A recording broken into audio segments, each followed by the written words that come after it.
Hey, before we even start today, I want to know one thing. Where are you watching this from right now? Drop your country, your city, right down in the comments. I read every single one. Every single one. And while you're down there, what time is it where you are? Because I genuinely love knowing that someone is watching this at 2 in the morning with the lights off, or at noon on a lunch break pretending to work. Just tell me, city, country, time, that's it. Today's like goal is just 10 likes. 10, that's a small number. If you have gotten anything out of this channel, 10 likes is how you say it without saying a word. And if you are brand new here and you like history that doesn't quite fit the textbooks, hit subscribe. We go deep on this channel. We go places the documentaries skip over. All right, let's go. It is the winter of 1917. The Western Front has already swallowed hundreds of thousands of men. The mud is so deep in places that horses have disappeared into it. The ground between the two opposing lines of trenches, the strip of earth that both sides call no man's land, has not been walked by a living person in months. Not successfully, anyway.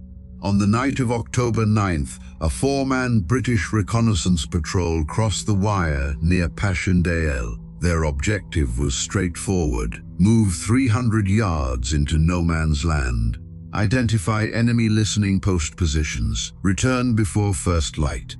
They were experienced soldiers. These were not boys fresh off a troop ship. 3 of the 4 had survived the Somme. They crossed the wire at 2:47 in the morning. Only 2 of them came back. And the 2 who did come back refused to speak for days. Not debriefed, not interviewed, not able to explain, in any language either of them tried, what they had encountered in the dark out there. One of them, a corporal from Lancashire, eventually wrote it down.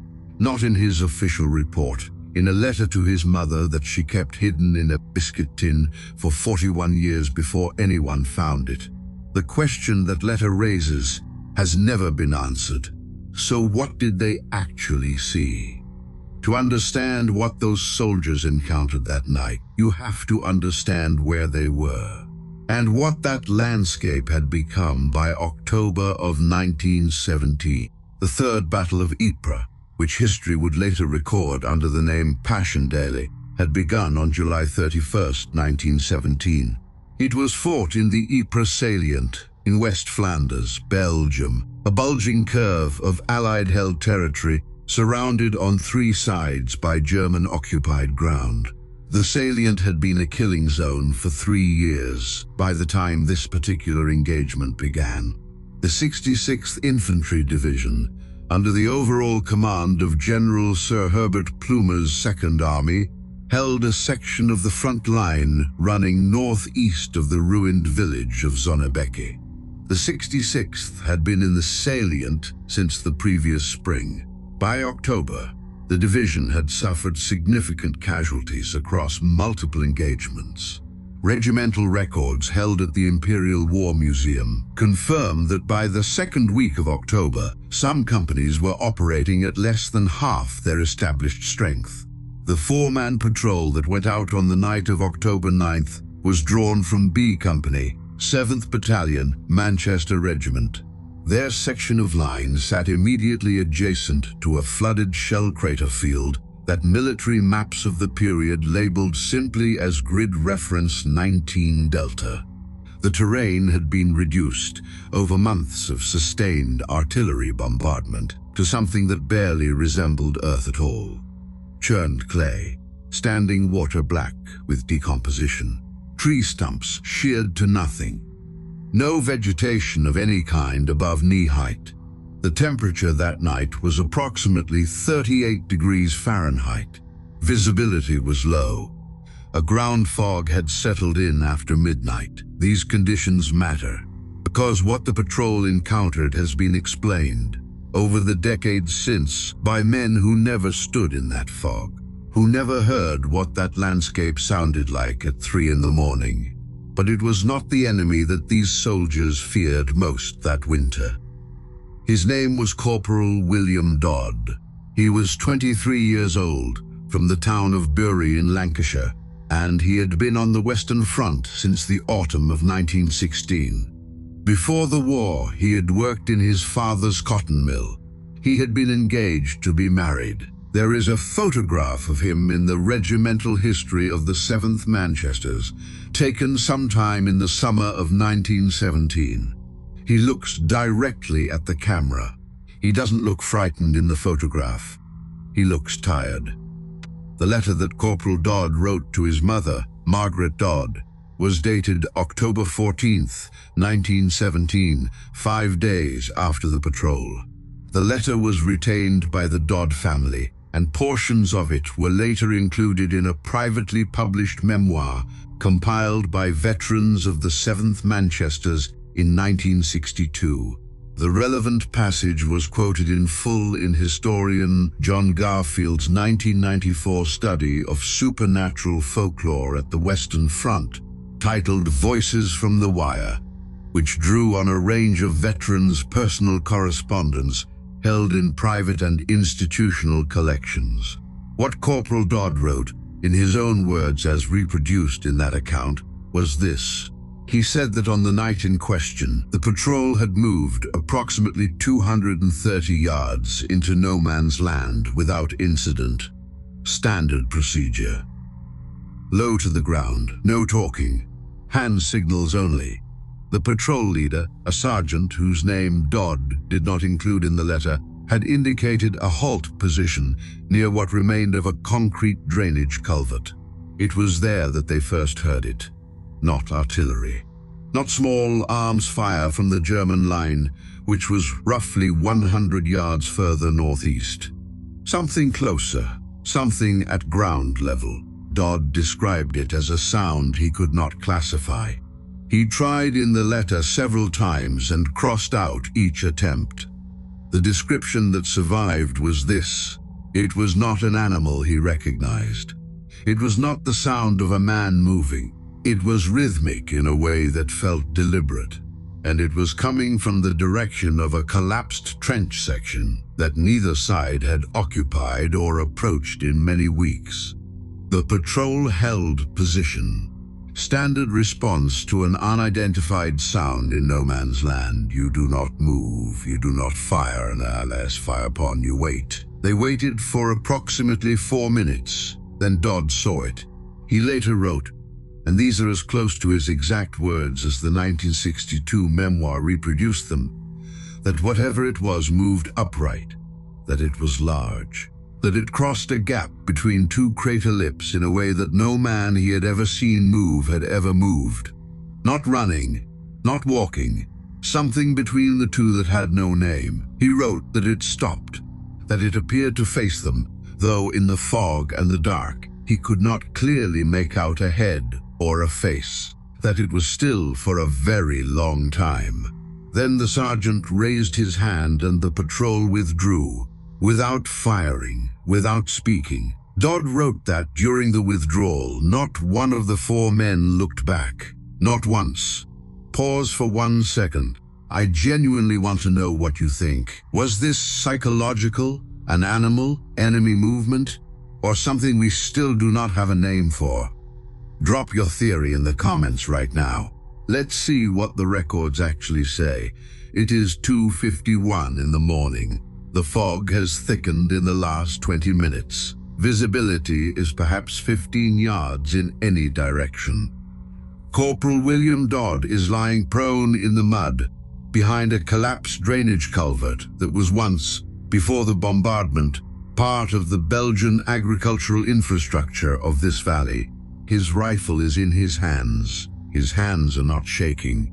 He has been in more dangerous situations than this. He knows the difference between fear and threat assessment. He is right now in the second category. The sound has stopped. That is what strikes him first. Not that the sound was strange, that it stopped precisely when the patrol halted, as if whatever made it new. The sergeant is 3 yards to his left. Dodd can feel rather than see the man's attention. The other two soldiers, a private named Booth and a runner whose name does not appear anywhere in the available records, are behind them and slightly to the right. Nothing moves. For 90 seconds, nothing moves at all. Then the figure crosses the gap. It comes from the left, from the direction of the collapsed section of German secondary trench that has been flooded and abandoned since August. It does not emerge from a crater. It does not come over a rim. It appears in the gap between two mounds of churned earth, as if it has simply always been there and has only now decided to move. It is tall, taller than a man standing at full height would appear at this distance. It moves on two legs. That is not in dispute. Dodd's account and the one other surviving account of that night are in complete agreement on that detail. It moves without urgency. It does not crouch. It does not carry a weapon, or if it does, no weapon is visible in the fog. It does not wear a helmet. It does not wear a greatcoat, though the temperature at this hour is below 40 degrees. It stops. It is facing them. Dodd knows it is facing them because the sound stops again the moment it does. The wind has dropped. There is a silence so complete that Dodd can hear the blood moving in his own ears. He does not fire. He will, for the rest of his life, be unable to fully explain why he does not fire. His rifle is aimed. His finger is on the trigger. He is a trained soldier who has engaged the enemy at night before without hesitation. He does not fire. None of them do. The figure stands motionless for what Dodd estimates in his letter as 2 full minutes. Then it moves again, not toward them. Parallel to the patrol's position, moving northeast, back toward the German line. Its movement is unhurried. It does not look back. It disappears into the fog. The sergeant makes the hand signal for withdrawal. The patrol crosses back to the British wire without speaking. At the trench entrance, where a duty officer is waiting for their return, the sergeant says only 4 words. He says, "Do not log this," and for 41 years no one does. If Corporal Dodd's account existed alone, it would be a footnote, a single soldier's letter filtered through a private memoir reconstructed from memory. Historians handle stranger things every day, but it does not exist alone. The first corroborating account comes from a different unit entirely.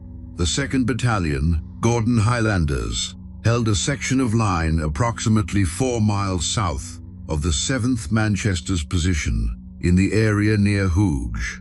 In a regimental diary entry dated September 22, 1917, held at the National Archives at Kew under reference W095-2498, a duty officer recorded, in plain administrative language, that a 2-man patrol had returned from a forward listening post position, reporting, quote, "a large unidentified figure observed in the wire, not responding to challenge, not identified as enemy."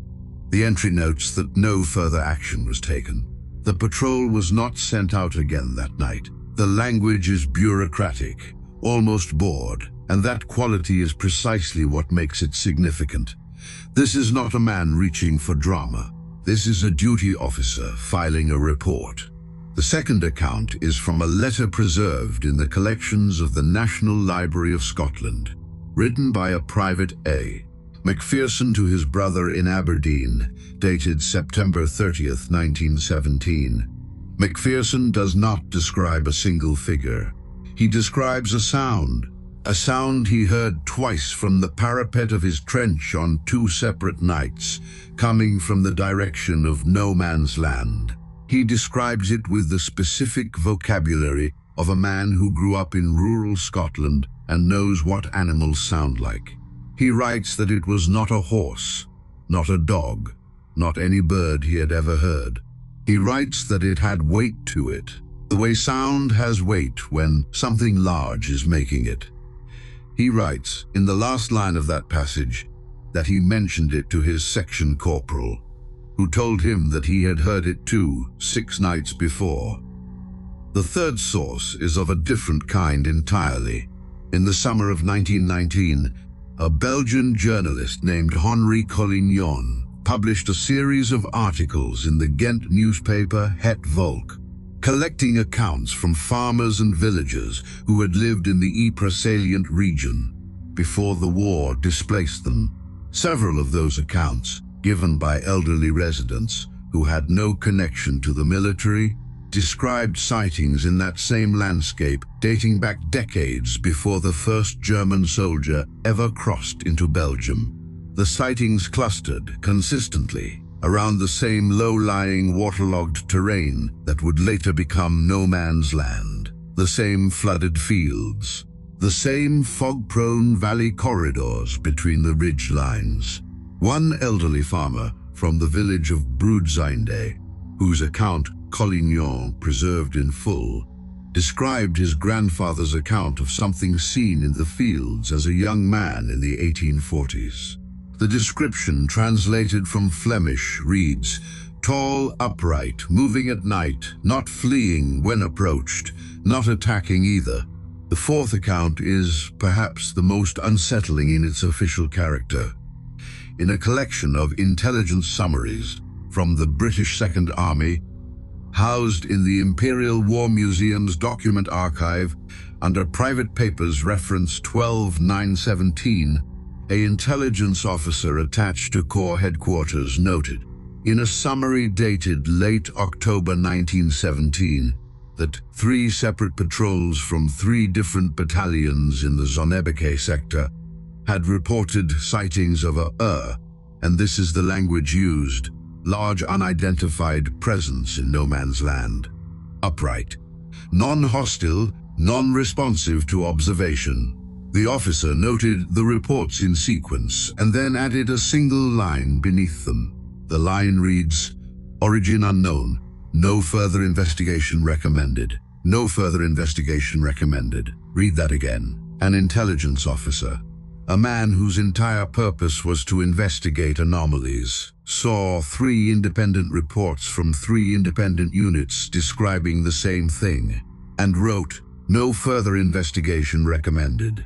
Someone made a decision that this would not be pursued. There are 4 explanations that serious researchers have applied to accounts like these. None of them is entirely satisfying. That is not a conclusion designed to keep you watching. That is just the honest position. The first explanation is psychological. Combat-induced perceptual distortion is a documented clinical phenomenon. Extended sleep deprivation, which was essentially universal among soldiers on the Western Front in this period, is known to produce visual and auditory hallucinations in otherwise healthy individuals. Exposure cold affecting cognitive function, sustained hypervigilance creating threat projection onto ambiguous stimuli, the documented tendency of the stressed human brain to assign form and intention to shapeless objects in low visibility environments, all of these are real, all of them are scientifically supported, and all of them apply to the conditions these men were operating in. Psychologist William H. Rivers, who treated shell-shocked officers at Craig-Lockhart War Hospital during this exact period, documented extensively the ways that prolonged combat altered perception. His casework is preserved and well studied. The difficulty with the psychological explanation is this. 3 independent patrols from 3 different battalions with no shared communications described the same specific details, not vague shapes, upright, large, unhurried movement, non-responsive to presence. If this is collective hallucination, it is a remarkably specific and consistent one. The second explanation is wildlife. The Western Front, paradoxically, created a strip of land from which human activity was almost entirely absent. No man's land in many sectors became, within months, a refuge for animals displaced by the fighting. Wild boar were documented in several sectors. Wolves, largely driven from Western Europe by that period, but not entirely absent from the forests of Belgium and northern France, were reported in multiple wartime accounts. A large animal, encountered at night in fog by exhausted men on edge, could plausibly be misidentified. Except, the accounts consistently describe upright movement, consistent movement on two legs.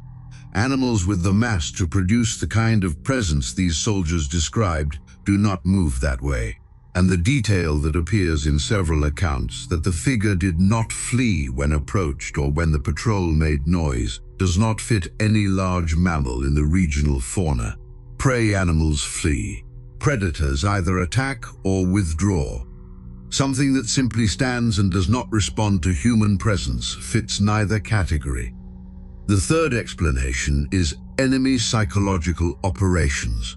The German military had, by 1917, developed sophisticated methods of psychological disruption. Rumors were deliberately seeded. Sound equipment was used to disorient night patrols. There is documented evidence from the war of deliberate attempts to use fear as a tactical tool in specific sectors. It is not impossible that a German soldier or operative skilled at movement and disguise could have been operating in no man's land to spread exactly this kind of story through the opposing lines. What this theory cannot account for is the pre-war folklore, the accounts from Belgian farmers describing the same sightings in the same terrain decades before any German soldier arrived in Belgium. A German psychological operation cannot retroactively generate a grandfather's story from 1840. The fourth explanation is the one that researchers tend to mention last, and quietly. The terrain of the Ypres salient, particularly the low-lying waterlogged ground of the valley corridors, appears in Flemish and French regional folklore going back several hundred years. The specific entity described in those older accounts, which predate the war by centuries, is consistently characterized in similar terms across independent sources. Tall, upright, observed at night near standing water, not aggressive, not retreating, simply present. If this theory carries any weight at all, the war did not create whatever these soldiers saw. The war simply put 100,000 men in the dark, on their knees, in a landscape where something had been observed for a very long time before they arrived. None of these explanations fully accounts for what multiple trained soldiers, men who had faced enemy fire and had no reason to invent stories, said they encountered in the dark of no man's land. Stay with me, because the final account, the one that was not released publicly until 1973, comes from a source with more authority than anything we have covered so far, and it changes the shape of this story. If you have made it this far, thank you, genuinely. Hit that like button right now. This is the part the other videos don't cover. In 1973, a collection of personal papers belonging to Brigadier General Edward Sherwood Fenton, who had served on the staff of the Second Army throughout the Passchendaele campaign, was donated to the Imperial War Museum by his son. The collection included correspondence, field notebooks, and a series of typed memoranda that Fenton had retained after the war. Among those memoranda is a document dated November 3rd, 1917. It is addressed to no one by name. It has no routing stamp. It appears to have been written for Fenton's own record, rather than for official circulation. Researchers who have examined it describe it as unusual in tone for a military document of that period, less administrative, more personal. The document runs to 3 pages. Its subject, stated in plain language in the first paragraph, is what Fenton calls the matter of the Zonnebeke reports. He summarizes the intelligence officer's summary we have already discussed. He notes the 3 patrols, the 3 separate accounts, the pattern of geographic clustering. He writes, with the careful phrasing of a man choosing his words deliberately, that he made his own inquiries through channels that he does not name, that those inquiries led him to an account he had not previously seen. The account in question was given by a Belgian military liaison officer attached to a Flemish civil affairs unit who had been assisting with the documentation of displaced civilians from the salient region. This officer, whose name Fenton renders only as Captain Fee, had in his possession a sworn deposition from an elderly farmer. The deposition described what the farmer had witnessed near the Zonnebeke waterlogged ground, not during the war, but in the winter of 1891. The farmer's description, as Fenton recorded it in his memorandum, was detailed in ways that the farmer, an uneducated agricultural laborer in his 70s, with no access to military reports or newspaper accounts of the wartime sightings, could not have borrowed from any contemporary source. Tall, upright, moving without urgency across the flooded fields at night, not fleeing from the presence of a man, not approaching, crossing the landscape as if the presence of a witness was entirely irrelevant. The farmer said he had watched it for several minutes, that he had not moved, that afterward he had gone home and told his wife, and she had told him that her own father had described the same thing in the same fields years before that. Fenton wrote in the memorandum that he did not know what to conclude. He wrote that he was a rational man, a professional soldier, a man of science and institutional habit. He wrote that the simplest explanations he had available to him did not account, when laid against the full body of accounts he had now reviewed, for certain specific details that appeared independently across sources separated by decades and by complete absence of shared communication. The memorandum ends mid-paragraph, not with a conclusion, not with a recommendation, with a sentence that stops. He wrote, "Whatever is moving in those fields at night, it has been doing so for longer than this war has." There is a version of this story where the explanation is simple. Exhausted men, a foreign landscape, a terrible war doing terrible things to human perception. Trained observers, yes, but trained observers under conditions that break down the boundary between what is seen and what the mind fills in. That version is possible. It may even be likely. But here is the thing about soldiers as witnesses. In civilian life, we discount the frightened. We discount those who may have had reasons, conscious or not, to embellish. On the Western Front in 1917, the men filing these reports had every reason to say nothing at all. Reporting a strange sighting in no man's land was not a path to sympathy. It was a path to psychiatric evaluation, to the hospital, to the humiliation that came with being marked as unfit. These men did not come forward. They were silent. The accounts emerged years later, quietly, in private letters and personal papers, in documents never intended for public record. That silence is its own form of evidence. So here is the question I want to leave you with, and I mean this as a real question, not a rhetorical one, not one designed to lead you anywhere I have already decided to go. If something has occupied a landscape for longer than any living record explains, if the arrival of a war and the displacement of an entire civilian population and the transformation of that landscape into a killing ground did not deter or displace it, what exactly is our framework for understanding what it is? We have categories: illness, deception, folklore, and then we have what's left when all the categories have been applied and something still remains at the edges that none of them fully covers.